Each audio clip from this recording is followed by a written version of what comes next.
When I was 11, I picked stocks. I had the whole wrong idea. I was interested in watching stocks, and I thought stocks were things that went up and down, and I charted them. I read books on technical analysis. I read Edwards and McGee. I think that was the classic then. Hundreds and hundreds of pages. And I read that whole thing over and over again. I read everything. And I thought, the first 8 years, I thought the important thing was to predict what a stock would do and predict the stock market. And then I read Ben Graham, when I was 19 or 20. And I realized that I was doing it exactly the wrong way, but it didn't hurt that I had that background and everything. I rejiggered my mind, and when I read the book, The Intelligent Investor, and from that point, I never bought another stock. I bought businesses that happened to be publicly traded, but I became an owner of a business, and I did not care whether a stock went up or down the next day or the next week or the next month or the next year, and I didn't have any idea what it would do. I didn't know what the stock market would do, but I knew businesses.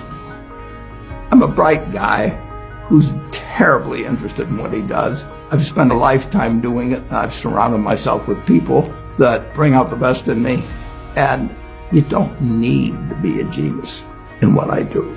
That's the good thing about it. If I went into physics and a whole lot of other subjects, I'd be an also-ran. But I am in a game that you probably need 120 points of IQ, But 170 doesn't do any better than 120. It may do worse, probably do worse, but you don't really need brains.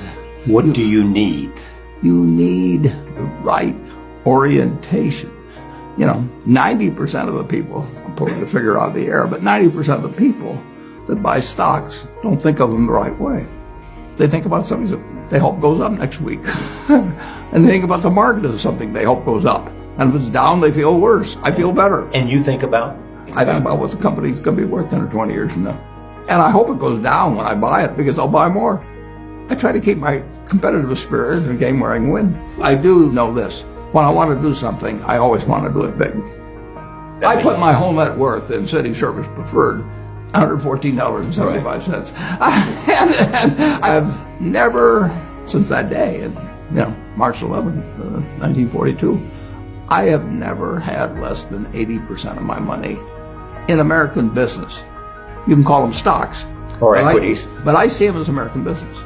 I've owned a piece of American business, at least 80% at all times. I don't want to own anything else. I want to own a home and, things my family wants and all that.